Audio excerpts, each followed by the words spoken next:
Unit 2, Day 3b, we're going to do more graphing polynomial functions, and we're going to start with a warm-up here. So just kind of reviewing the things we talked about in 3a. We're supposed to graph these without a graphing calculator. So don't pull out a graphing calculator, don't go to Desmos, anything. We're going to get the general shape, pretty good shape out of this, without using technology. So first off, look at this first guy here. We got, this is factored form, which is nice. We want it in factored form, makes it a lot easier to graph. The solution is this. So I can see that this one of the solutions is 2 with a multiplicity of, and that was to the first power, so it's only a factor one time. The next one then would be -3, again with a multiplicity of 1, because the power was 1, so it was only a factor once, which means it's a solution once. And the leading coefficient, if I were to multiply this all out, the leading coefficient would be a -3. And the negative is the important part there. Okay, so I know that if it's a negative, in fact it'd be -3x squared is how this quadratic, this polynomial would start out with. So if it is a, first off, an even, if it's an even, that means it's going to be going the same direction on both sides. Okay, so it's going to be going both up or both down as we go to infinity. And then the fact that it's negative tells me that it's down. So the end behavior I can tell from this, as x goes to infinity, I'd be approaching negative infinity and going the other direction, also negative infinity. And my y-intercept, that's what I get when I plug in 0.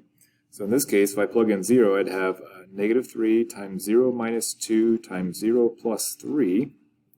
So it'd be -3 times -2 times 3, and that equals 18. So let's plot some points here. So at 2, I got a solution. And since the multiplicity is 1, I'm going to be going through that point. It's not going to touch and turn. It's going to go through it. -3 is another one. So there's another 0. And I know that at 0, 18 off the charts up here, I'm just going to kind of guess. I'm going to say somewhere up there is my y-intercept. And I know that as I go to the left, I should be going down. As I go to the right, I should be going down. Okay, so this guy is going to be, and we know that since it's an x squared, it's going to be a really big parabola. So it's going to be coming down, up, up, up, up. That really did some weird curves in there. Let me make that a little bit like that. So it looks something like this. Okay, not great, just a quick sketch. It's not perfect. Yeah. So then the next one, if you want to try to pause it and try it yourself, quiz yourself here, see if you know how to do it. Go ahead and pause. I'm going to continue forward. Okay, my first 0 I see here is going to be 0 with a multiplicity of 1. And then here I see a 0 of 1, a multiplicity of 2. And all that tells me is that this is going to be a touch. It's going to be a touch and turn. I'm going to hit at 1, so here, it's going to either come down and touch and go back up, or it's going to come up and touch and go back down. I'm not sure which yet. Here I got -2 with a multiplicity of 1, and here I've got 4 with a multiplicity of 2.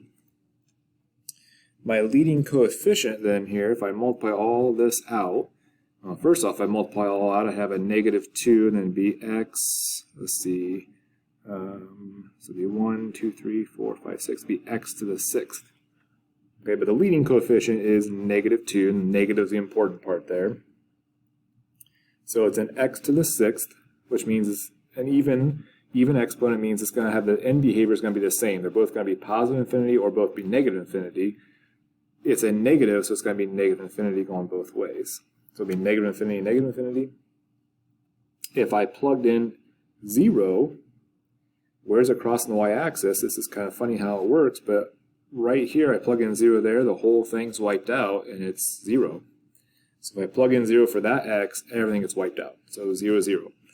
Now, let's plot these guys. So at 0, I got a 0. At 1, I got a 0. At -2, I have a 0. And at 4, I have a 0. I know it's going to come up from the bottom. It's going to come up from the bottom because it's negative infinity. So it's going to come up here to that one. It's going this way. And I need to keep in mind, these two are touches. It's going to touch and turn at 1 and 4. Okay, so at -2, it's going to go through. At 0, it's going to go through. So I'm coming down. and below. And then at 1, it's a touch. So it's going to touch and turn back. And it's going to touch at 4 and turn back again. It's going to look something like that. Now in real life, I don't know how low these dips go. It might be deeper. I don't know. But just kind of getting a quick sketch of that guy, it's going to be that sort of shape there. Kind of goofy looking, but that's going to be that kind of a shape. Okay, so the next one down here says, given the following information, write a polynomial equation of least degree. So we could go crazy with this and just add up degrees. We're going to say the smallest degree possible. So sketch the graph of the equation with a double root at -2, a single root at 5, and a triple root at 0, and a double root at 2. So that tells me, let's see, and assuming the leading coefficient is negative. Okay, so here we go. So we've got my f of x is going to equal, and I've got a negative leading coefficient. I think, just thinking ahead, the triple root at 0 is going to be the easiest one, so that's going to be an x cubed. And now after this, I got a double root at -2, so x plus 2 squared, because it's a double root. A single root at 5, x minus 5, and then a double root at 2, at 2, so it'll be x minus 2 squared. And that's the equation. So write the equation that describes it. There it is in factored form. I'm not going to make you multiply that all out. That'd be terrible.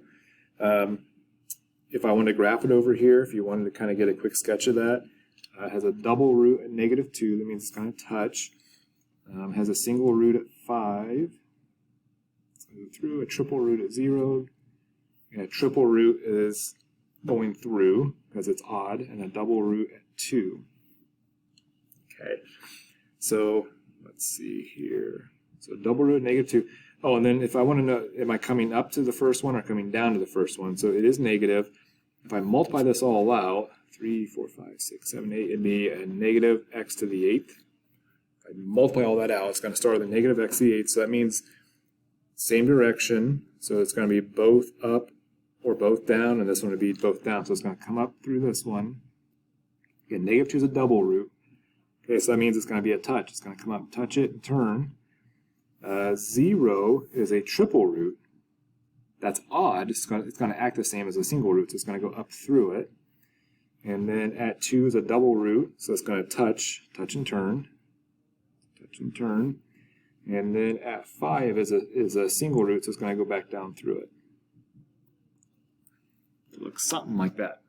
And I don't know how high these hills go or how low those valleys go, but that's the general idea.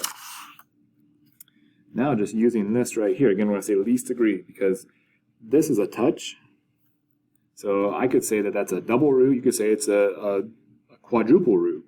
We could argue all day and we wouldn't come up with an answer. It could be either one.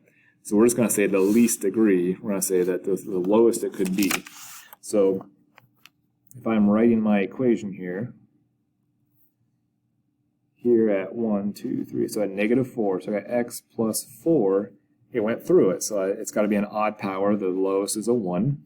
And then at -1, so x plus 1, it touched and turned. So the lowest at least had to be a squared. And then here, x minus 2, again, it went through it, so the lowest power could be as a 1. And then x minus 4, because it goes over here through 4, it goes through it, so the lowest power is a 1. So this would be the lowest degree exponent the lowest degree polynomial that I could write.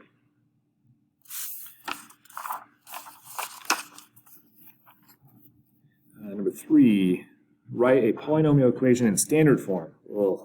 Which means we do have to multiply it out, but I'm going to keep it about as low as I possibly can. Well, I can go lower, but lowest degree that's still manageable here. Lower, it's not too bad. A squared would be easiest probably, but I'm going to do a cubed. So write in standard form solutions 2 with a multiplicity of 2 and -3, and the leading coefficient is 5. So in factored form, the leading coefficient is 5.